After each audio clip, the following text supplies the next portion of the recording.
Okay. Om Sahana Bhavatu, Sahanao Bhunagatu, Sahaviryankar Vavahai, Tejasvinadhitamastu Ma Vidvishavahai.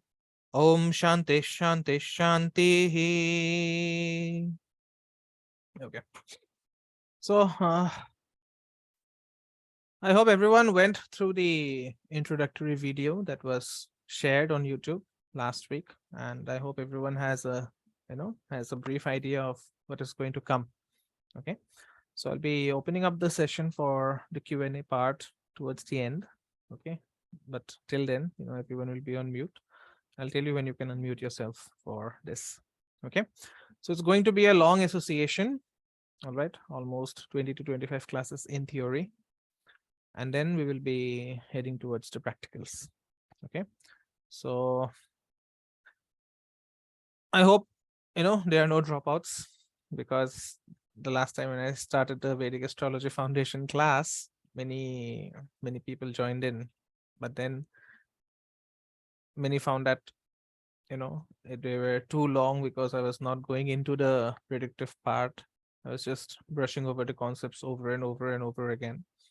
But predictions are not something that you can master in a day. You have to get the concepts correct. Okay. Similarly, Tantra is not for one day feel good thing. Okay. It has to be a process where you immerse yourself in. Okay. And that is how we connect. Okay. Anyways, so let's begin this class. And Shri Sukta, it is a Vedic hymn associated with Lakshmi, the goddess of abundance. Okay. Now, before understanding what abundance is, or who Lakshmi is, we need to understand what abundance is. Okay, abundance is not the same as wealth. Okay, abundance. Just a minute here. So abundance is something which is greater than wealth. Okay, wealth is money. Okay, wealth is, if you speak in layman terms, wealth is simply money. Okay, just give me a second. I'm losing the connection. Just give me a second.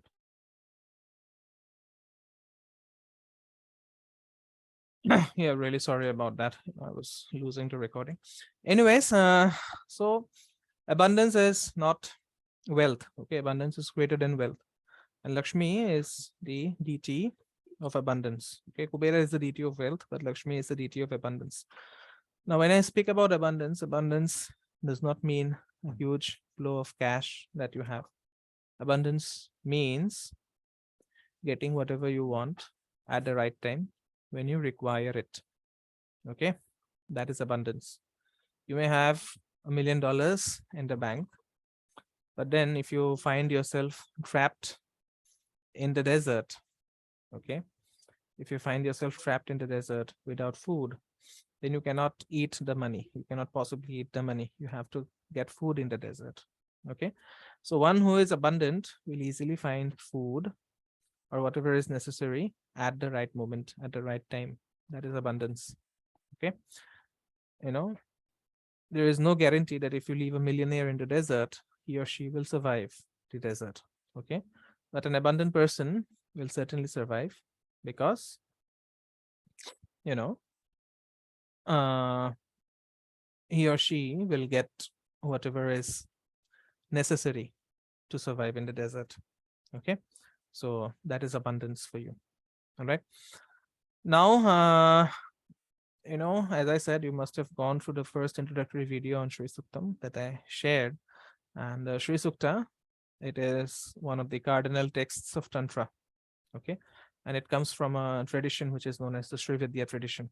Okay, but in India, people think that Sri Vidya tradition was started by Sri Amritananda Nath Saraswati, who was the man behind Devi Puram. Okay, but Sri Vidya tradition has been there since the beginning of time. Okay, Amritananda Saraswati ji, he only made it mainstream. All right, and it consists of 15 mantras or 15 verses. And each of these verses, they are, 15 secret meditations that allow you to get whatever you want. Okay, it is much, it's like the Shiva Tandava Stotra. The Shiva Tandava Stotra contains 18 meditations, which were created by the great Ravana. And, those meditations were created to get anything you want from Shiva. Okay, so similarly, Shri Suktam, the mantras, the 15 mantras or the 15 verses of Shri Suktam, they are actually secret meditations that enable you to create any amount of wealth that you want from them. Okay, and that is how you will look at it during the practice. Okay, and each of these 15 verses, they have unimaginable, power and wisdom hidden or encoded in them. Okay, and the concept of Hinduism, it's pretty much different from what people understand nowadays, as mainstream Hinduism. Okay, in reality, Hinduism is about affirming that there is an abundance of joy and beauty in the world. Okay, and that living in this world is a blessing. All right, but then what people understand of Hinduism is that I should live without, I should live without abundance. I should be poor. Okay, I should be, my family should live my family should live a life of austerities and things like that. Okay, that is a concept which we have borrowed from Buddhism. Okay, and it was a concept which also engulfed, Sri Sankaracharya, who started this tradition of the sannyasis. And it happened because at that point of time, he was primarily fighting, to save Hinduism from being obliterated at the hands of Buddhism. So obviously he had to pick up a few, Buddhist concepts, and those over a period of time, they became engraved into Hindu philosophy. And we think that, that is mainstream Hinduism. It is not. Okay. Hinduism is, is not about thinking that, this world is something bad. Okay. Hinduism is about celebrating this world. Okay. We, to be a follower of Sanatan Dharma, it's not even Hinduism, it's Sanatan Dharma. You have to believe that living in this world is a blessing. And this Shri Suktam, it affirms in every verse, in each of the 15 verses, there is an affirmation that this is a bountiful world. Okay. And it speaks exclusively about inner as well as outer prosperity. And this is very intrinsic to nature's DNA and everything that emerges from it. Okay. And you look at it, nature never repeats herself. Okay. No two leaves are the same. No two human beings will have the same fingerprint. No two tigers will have the same spot. So nature is very playful. Nature does not like repeating herself. Okay. Shakti, it means Shakti is very playful. Yes. If one has gone through the Vigyan Bhairava Tantra, now that is a bigger part of something which is called Rudra Yamala Tantra. Okay, and Vigyan Bhairava Tantra is just a small part of it. And Shiva interacts with Shakti as, Bhairava interacting with Bhairavi.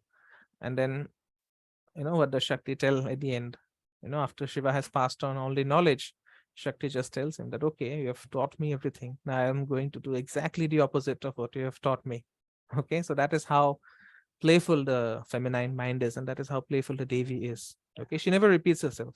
Okay, and being the children of Shakti, being the children of Shiva and Shakti, we also are, we also have their characteristics. Okay, so everything prosperity is, everything that emanates from Shakti has a stamp of prosperity on it. Okay, and poverty is the result when we are disconnected from the abundance that nature provides us. Okay, and just like prosperity, poverty can also be internal as well as external, and it mainly comes in as a feeling of emptiness and loneliness.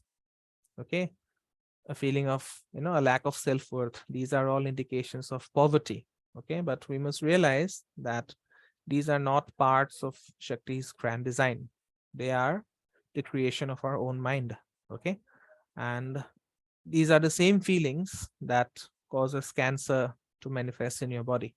Yes, the main reason why, why cancer manifests is because people think that, they are all alone. I have no one with me. They are, you know they are overtaken by a feeling of loneliness, by a feeling of emptiness, and when that happens, a cell goes rogue. Okay, that is the main occurrence of cancer. The other reason why cancer happens is because of your ego. Okay, ego is not pride. All right, ego is something that denotes your problem with the world. Okay, it is something that tells you, I know to run the world better than the divine mother herself. Okay, that is ego. Okay, and these are the two reasons why cancer occurs in human bodies or around us. Okay, the people that we see around us, they will be suffering from these two primary reasons before cancer occurred. They either had a problem with the world, that means they thought that they could. No, it's not karmic. Okay, it's not karmic. Yes, you can, why it becomes karmic, I'll tell you, Twinkle G. Okay. Cancer spreads, as I said, it's because you think that you have a better way of running the world than the Devi. And secondly, you are overcome by a feeling of loneliness and emptiness within yourself. Okay. Now, why cancer is said to be karmic? Okay. Twinkle J is not wrong in a sense. It's karmic because you inherit your parents' karmas. Okay. You inherit your parents' karmas. How? By living with them. Okay. Because you look at it, you look at yourself as as a child, or till the time you have grown up. As you take a distinct look at yourself, you'll understand that most of the things that you hate in your parents are also a part of you. Okay, this is karmic. Okay, that is how cancer becomes karmic for everyone.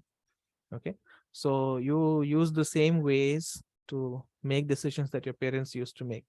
You use the same ways to deal with situations just like your parents used to do it. And then as you take a deep look, as you take a very intense look at your lives, you'll understand that you are more or less like your parents. All the things that you hated in your parents, they are also a part of you. That is the reason it becomes karmic. Okay, in that sense it is karmic.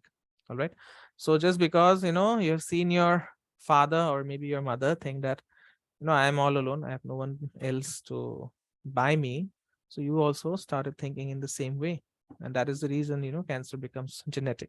Okay, and that is a part of our karma. Okay, our karmic debt, and it is known as agama karma. Okay, uh, I wrote a Facebook post that agama karma is the karma that you inherit from your ancestors, and then someone just came and gave me a lecture. Oh no, I have read somewhere that karma is this. I have read the Sanskrit book. Okay, and then I did not reply to that gentleman because it's fine. It's your understanding of it. So if you think that whatever I write is bullshit, it's bullshit. It's going to become bullshit. Okay, so no wasting time replying to comments. Anyways, so as I said, these feelings of emptiness, these feelings of loneliness that result in poverty, they are our own creation. And the message of Shri Sukta, or the end result of Shri Sukta, is to have an ability to demolish our own self-created misery. Okay, reclaiming the joy of abundance that is inherent in every aspect of life, and inviting that joy to fill our inner and outer worlds. Okay, and that is the reason in tantric circles these mantras are often used to combat poverty, diseases, family disharmony, and also to overcome the causes of recurring failure. Okay, so in a way it's a great tool to overcome your agama karma. Okay, just give me a second.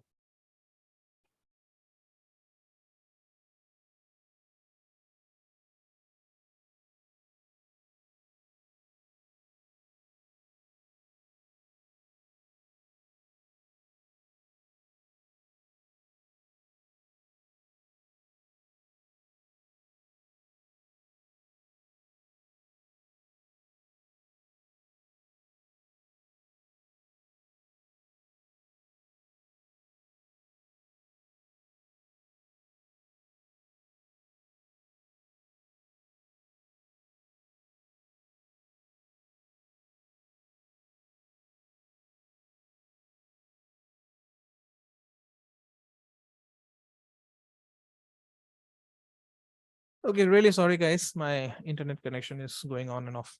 Anyways, so as I said, you know, uh, some tantrics or some tantric groups, they prescribe the entire Shri Sukta to demolish that feeling of poverty or lack around you and within you. But then, there are particular mantras to achieve specific goals. Okay, this is similar to Durga Shaptashati. If someone has done the Durga Shaptashati properly, they will know that certain verses of Durga Shaptashati, they are used to achieve certain desires that you may have. So you need not recite the entire Saptashati. Okay, so it's the same thing with Shri Sukta. Okay, for example, say if you are a businessman and you are you want to overcome cyclical failures and you want to bring stability in your business ventures, then you have to work with the second mantra or the second verse. Okay, and then suppose you are someone who is securing a position that is accompanied by power, prestige, and glamour. Okay, then you are given, you must do the third mantra, the third verse. Okay, this is a very common remedy that I suggest for Rahu in the 10th. Okay, I'm just digressing a bit from the topic. If someone has Rahu in the 10th house, then the third verse of Shri Sukta is a very potent remedy that you can do, and you can even suggest to your clients. Okay, for those who have Rahu in the 10th house. And then if you are a healer, okay, if you are trying to heal yourself or others, if you seek rapid recovery from a disease, if you seek nourishment, okay, cancer is a lack of nourishment in the cells. So if you seek nourishment, then you have to do the ninth mantra. Of course, there are ways to do this ninth mantra. I'm just speaking in the general sense. Okay, so this practice of Shri Sukta is, as a summary, it is undertaken to create a new reality, a reality for yourself that cannot be subdued by the forces of darkness, by the forces of lack. Okay, and it is a practice for inner awakening and unfoldment that leads to outer prosperity. Okay, and the ultimate goal of practicing Shri Sukta is to find our connection with the divinity that resides in all of us. Okay, and this divinity manifests in the space of our consciousness as a wave of beauty and joy.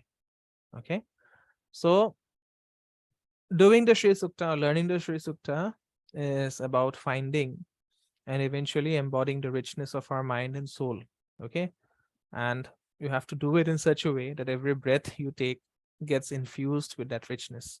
Okay, it's all about living a healthy, happy, peaceful, and prosperous life. And who doesn't want that? Yes, and since I've brought out this topic, I'll tell you the most common reason why you are poor. Okay, will be poor if your house is suffering from constant arguments amongst the inhabitants of your house. Okay, Lakshmi runs away from those places where there are arguments. That is the easiest way to chase Lakshmi away.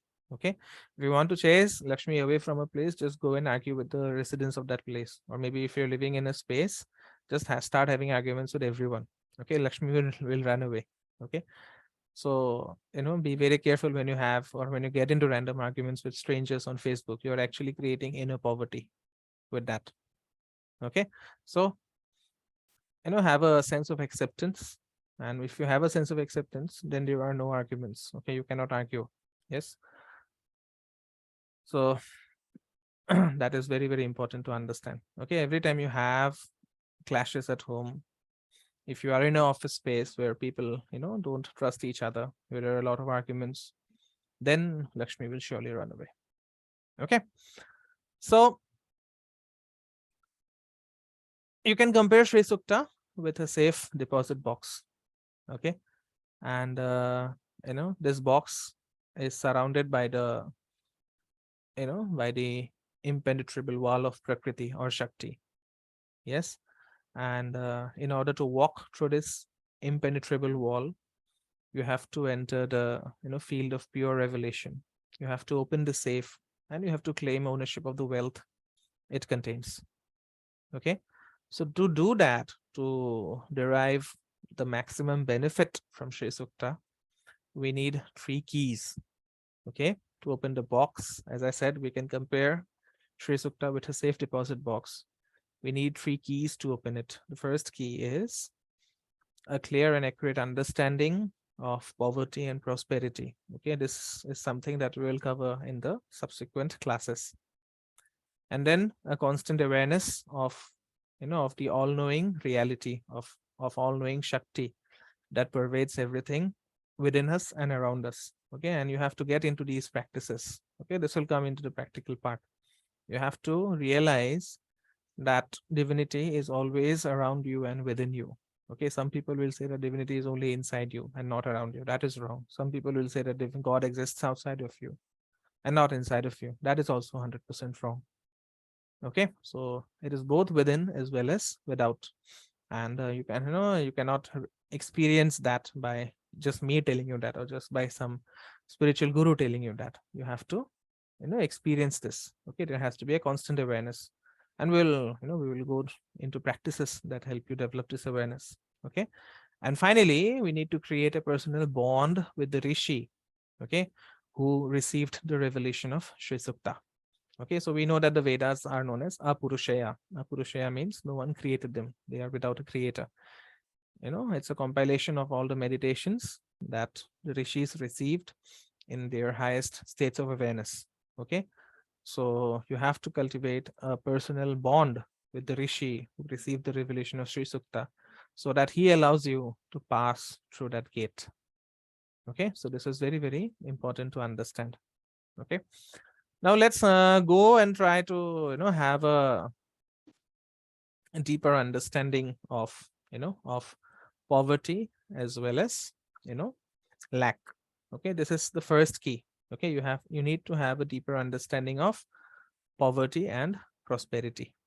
Okay, so as I said, poverty is generally defined as a lack of sufficient means to meet your daily needs. Okay, while prosperity is just the opposite. It means having bountiful resources to materialize your desires, passions and ambitions. Okay, and according to the tradition of Sri Vidya, these definitions are very simplistic.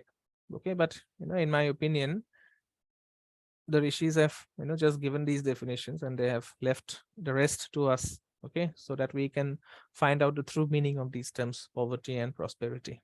Okay, so this domain of poverty, it includes much more than lack of sufficient food, clothing and shelter. Okay, this is a very famous slogan that politicians use, isn't it? Roti, kapra and makan. Okay, so it is the lack of all those 3 things, roti, kapra and makan.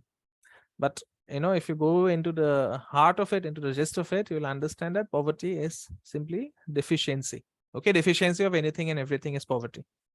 All right, so if a person has no food or clothing or shelter, then he or she is clearly poor.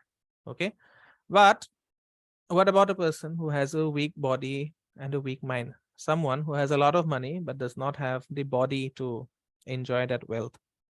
Yes, what about that person who has very rich parents but is autistic? That is also poverty. Yes, that is a lack of intelligence. That is a lack of lack of physical health, physical vitality. All right, similarly, if someone is suffering from deficiency in minerals or enzymes, that is also poverty. Someone who has a compromised immune system, and this is very common, isn't it? Because of the the times we are living in, almost every day our immune system is compromised. So that is also poverty. Yes, someone who does not have mental stability or mental peace, that person is also suffering from poverty. So you have to expand this definition of deficiency to as many things as you can compare, right? So a person who is very rich, but whose heart, lungs, liver, kidney, the nervous or the endocrine systems, they are not functioning efficiently, that person is also suffering from poverty. Okay, someone who has a lot of money in the bank but does not receive love and understanding at home, that is also poverty. That person is also suffering from poverty. Yes, a person who who makes it big in his career but suffers from loneliness, okay, suffers from a lack of companionship, suffers from a sense of unworthiness, that person is also said to be poor.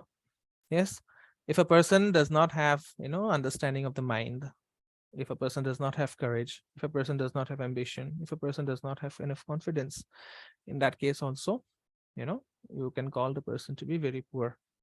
Okay. So if someone has deficiency in his or her creativity, or someone has a lot of knowledge but does not have the skill to put their knowledge into action, that person is also poor. Okay. That person is also poor. Okay. So there are people who buy lots of books to learn many things, but when it comes to implementing that knowledge, they don't have the resources, they don't have the skills. So in that case also, such people are very, very poor. Yes. So you can see how you can extend this definition. Yes. Someone who is very impressionable, someone who is very much dependent on the opinion of others, someone who has, who has a lack in determination to do things, to make things happen, that person is also very poor. Yes. Someone who constantly has bad thoughts or low grade thoughts and destructive ideas, someone who does not have control over his mouth, or someone who engages in very foul or destructive conversations, and someone who is engaged in mindless behavior, like speaking too much or drinking too much, or maybe smoking too much, someone who has an addiction, who does not have any kind of self control. So those people, they are also very poor. Okay, so you can see how you can extend this definition of deficiency to various factors. Okay, so the rishis who had this revelation of Sri Vidya, they have observed that the inability to eat, digest, and assimilate food properly is a more severe form of poverty than actually lacking sufficient food. Yes, and I've seen this happen to my clients many times. Okay, many people come to me with a compromised immune system, and they want me to, they want me to heal them. Okay, and they have a lot of money, right? I've had clients who have come to me for healing third stage cancer, but they were willing to pay me anything, and I've healed them successfully as well. But the healing took place only when that poverty of loneliness, that poverty of a lack of understanding, that poverty of a lack of emotional management was cured. Okay, that is the reason I don't go around on social media sharing things on tantra and the occult. I simply ask people to manage their emotions, because if you can manage your emotions, as compared to someone else, as compared to others, you are rich, you're very rich. Okay, and then what is poverty according to the rishis? Our habit of misusing and abusing resources, that is also poverty. Okay, so someone who has an inability to access plentiful resources is considered to be poor. But what about the ones who have a lot of resources but they misuse them? So those people are also poor. Okay, so if you consider this from the viewpoint of Vedic astrology, if you have a weak Lagna Lord, Parashara says that you are poor. You'll be poor. If your Lagna Lord is placed in the 6th, 8th, or 12th houses, you'll be poor. Why? Because if your Lagna Lord goes into a bad position, you lack a power of discernment. Okay, Lagna is all about discernment, right? Because if you lack the power of discernment, then you will be easily swept up in mass hysteria. And in that process, you'll end up destabilizing your life, the life of your family, as well as, the society that you live in. Okay, so anything that destroys your peace of mind, okay, anything that destroys your peace of mind, anger, hatred, fear, attachment, these are all indicators of poverty. Okay, anything that does not allow you to sleep, right? What does not allow you to sleep? If you're very fearful, if your mind is very restless, it does not allow you to sleep, that means you are very poor. Okay, so you suffer from poverty when you become suspicious of your loved ones. Yes, anyone who is into a relationship and thinks that maybe my wife or maybe my husband is hanging around with someone else, or maybe my boyfriend or girlfriend is hanging around with someone else, maybe if I sleep, my girlfriend will talk to someone else. These are all indicators of poverty. That means you have a lack of trust in you don't know how to manage your emotions concerning the relationship. Okay, so this is bad. Okay, yeah.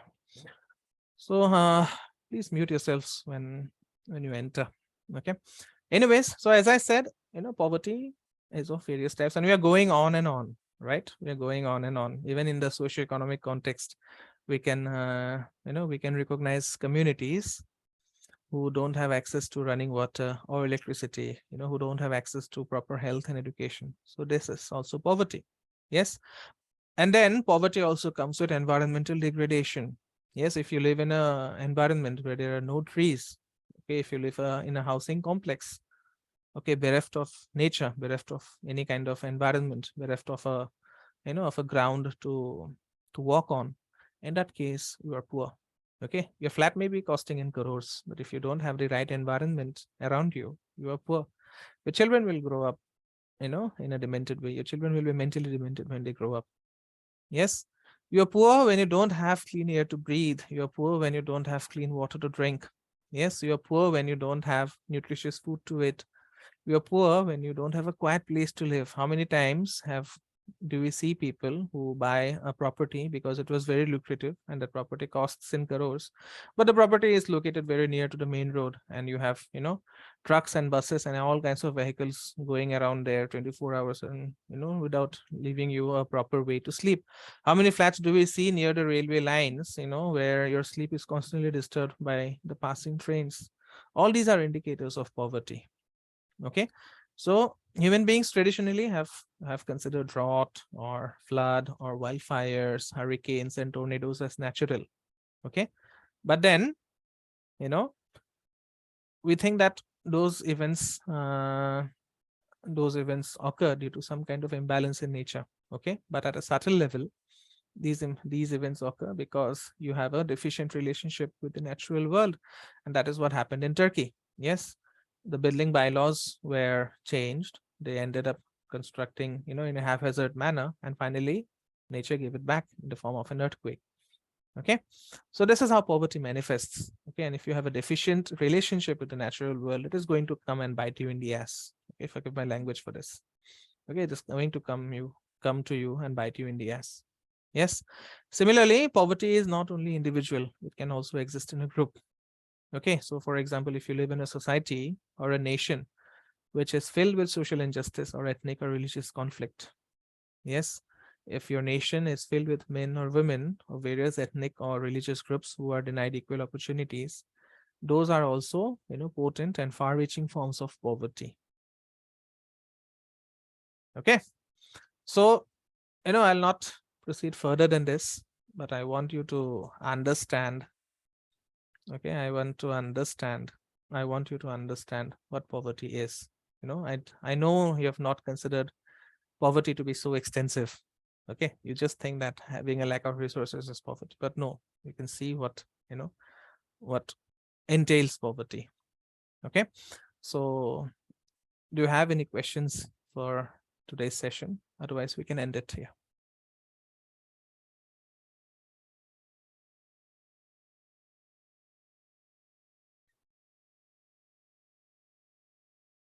Now we can first think of the social injustice that we have in India, and then we can think about the other countries. Okay, yeah, Shannon says, my goodness, so she now understands what poverty is. Yes.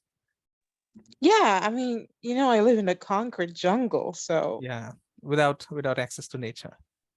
yeah, but there's a park not too far from me, and there are trees outside. I Yeah, tend yeah, to so touch the yeah, so you trees. you Will that must go there. help? You must go there because Like when I get out that my place, there's a few trees on the sidewalk. I tend to touch them sometimes. yeah, and Will that help? Like, the best way to remove poverty from nature is to, be in nature.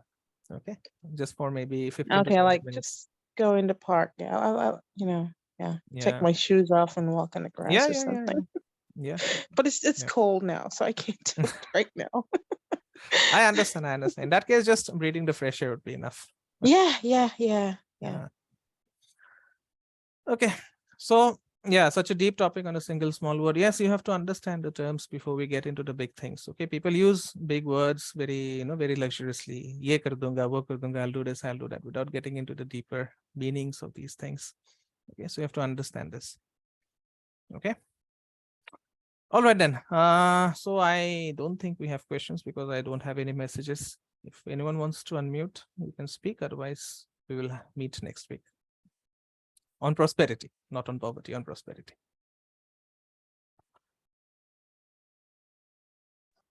Hey, hi, Devarshi, Rahul this side. Yeah. So Hello. my understanding is this session is being recorded and would be available Yeah, for us it would to be available. Yeah. That's a great idea. Thanks, man.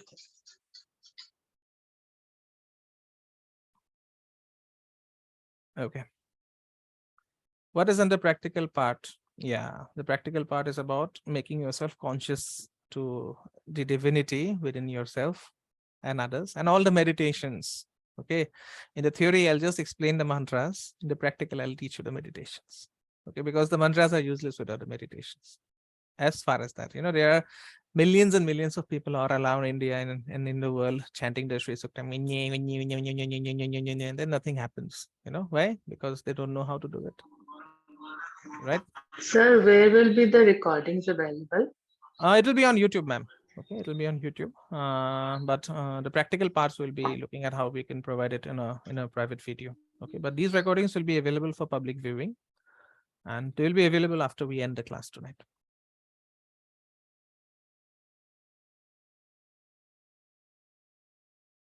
Okay. All right then.